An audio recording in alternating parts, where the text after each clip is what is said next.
Projectors at one point seemed to be these big hulking devices that you really only had any kind of interaction with at the movie theatre or if you had a dedicated cinema room in your house.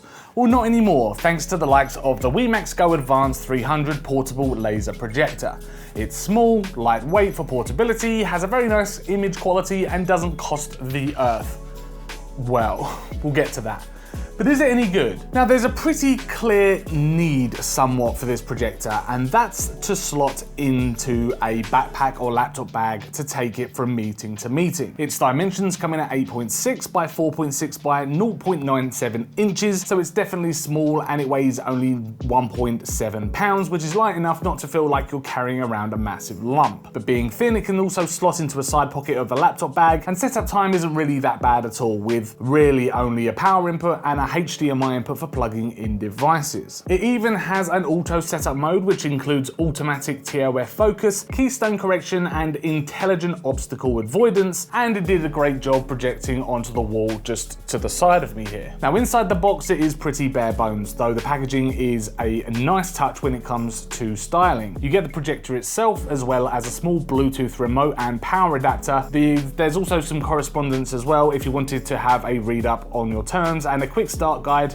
but I didn't really dive into any of them. I just dove straight into getting the projector turned on. The entire chassis is made from metal, which gives it a nice premium feeling, though the base doesn't follow suit and is made from plastic. Now there is a small LED indicator light on top so you know the status of the projector, whether it's in standby mode or fully powered on. And on the base you've got a little kickstand if you need to raise the projection a bit. Now again, auto leveling will sort out any kinks and it worked every time I tried it. Around the front of the actual lens is protected by a sliding door so you can make sure it is closed when carrying it around with you.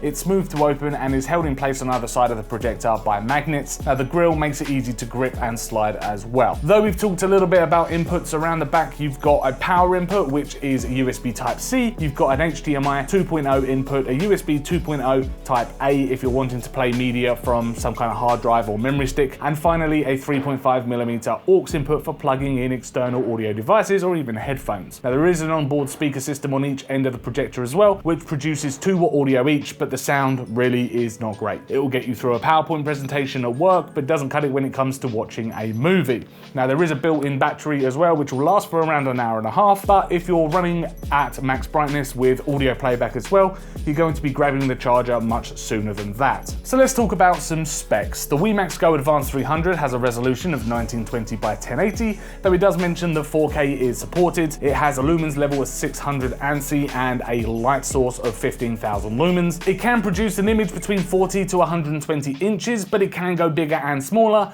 though you could start to see a loss of detail and brightness. It's also capable of throwing 1.2 to 1 ratio images. And I must say, in a darkened room, it does look pretty decent for sure when watching media, thanks to its 102 Rec 709 color coverage and 500 to 1 contrast ratio. The brightness is certainly good enough and was watchable when consuming content with the curtains closed during the day, though it's definitely not the sharpest projector in the world. It's certainly passable though, but will by no means be some kind of centerpiece to your home family entertainment system. The Wemax Go Advanced 300 is using its own proprietary system known as Wemax OS. However, it does come up with Feng OS when booting up the projector, so God knows what's going on there. And for the most part, it's pretty self-explanatory and easy to use as well. Now, I do apologize about the wall I am using here, and I know I've got pictures in the middle of the display, but they cannot be moved, unfortunately. And this is the blankest wall that I have in my house.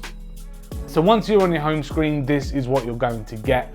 And across the top, you've got your launcher, a user manual, focusing, keystone corrections, and feedback, and there's your shutdown for power or putting it into standby. And then at the bottom, you've got your settings, your file manager, cast projection, and Bluetooth speaker if you want to connect it to a Bluetooth speaker, and then different inputs, which is the HDMI on the back. So to get started, I jumped into my launcher, which, as you can see at the moment, I've downloaded YouTube, Firefox, and Netflix, but you've got one app store up there called Get Apps, and then you've got Aptoid TV on there as well.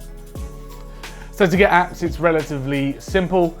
Click the Get Apps icon, and it will take you to the operating system's app store. where you can look at the top apps, Billboard, all apps or my apps. So just jumping into the top apps that it offers, just to give you an idea, TED 2.0, SoundCloud, you've got Spotify, Hulu, a few things that I don't really recognize, like My Family Cinema, TV Express. YouTube for TV is on there, Hot 22, Mundo Kids, and they're really the top apps that it offers, or that they're telling you that are the top apps. Again, if you go to Billboard, then you've got more apps on here, Facebook app, CNN, speed test if you want to run a speed test, Netflix that we've already downloaded as well. And then all apps just give you everything absolutely available on this projector as an app. Lego TV, never really heard of I know what Lego is, but I've never heard of Lego TV before. VLC, Disney Now, Freeform, History. You've got Plex if you've got a media server in your house, Kodi, Daily Motion, Wired, National Geo, Kitchen Stories, Showtime, FX Now. There's absolutely loads.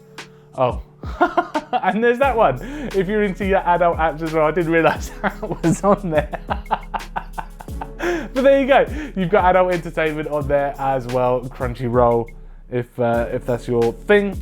So let's go back and click again to exit. User manual is pretty self-explanatory. So jumping into the settings, just to show you again what's available. Network settings is to hook it up to your Wi-Fi. System, energy saving, security, and about. So just let's jump into system settings. I'll show you what you've got.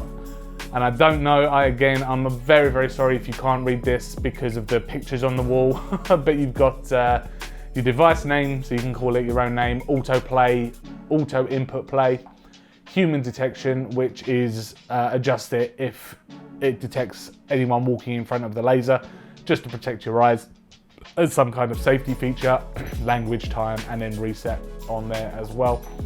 Jumping into image, brightness mode, so you've got several different brightness modes, and again, you probably won't be able to see what they're called, but they're called movie mode, office mode, eco mode, on there as well. So I've got it set to office mode because it gives me the brightest picture.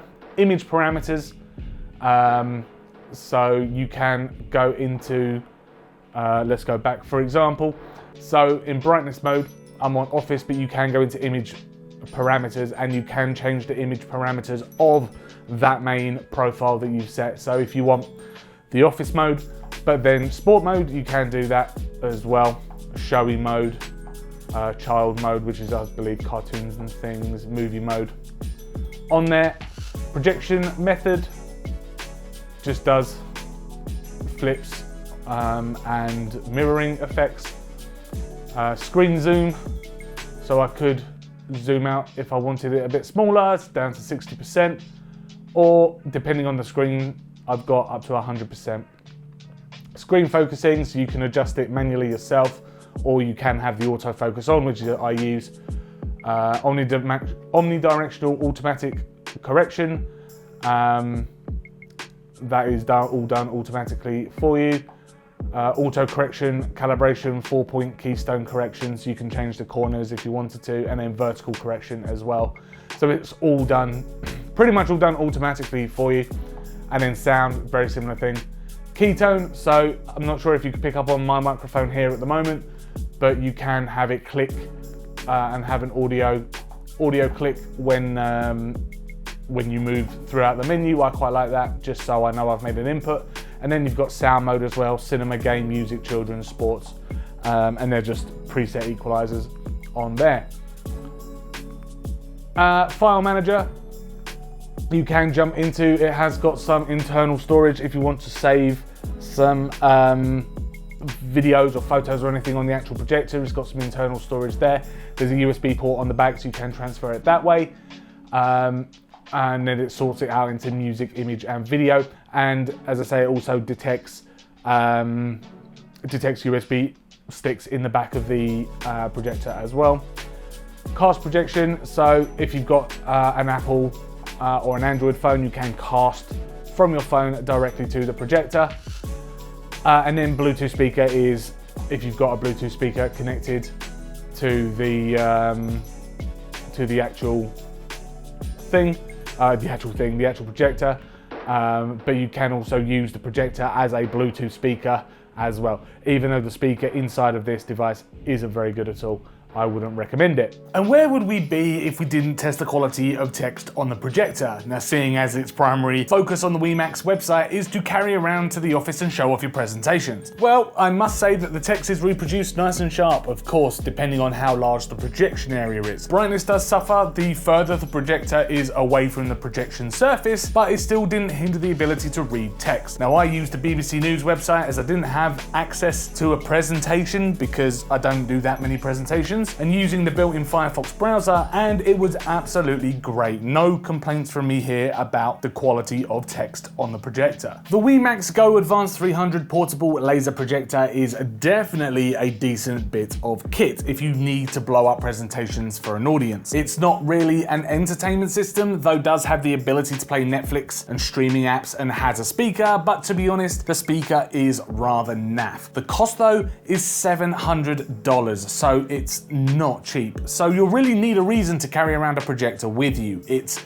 certainly a specialist product, but if you're in the market for this kind of solution, I don't think you're going to be disappointed. Thank you very much for checking out our video review of the Wemax Go Advanced 300 portable projector. If you enjoyed this video, hit that like button, subscribe to keep up with our latest tech and gaming videos, and also let us know in the comments down below what you thought about the Wemax projector. Is this something that you could see yourself using in your day-to-day work? Let us know in the comments.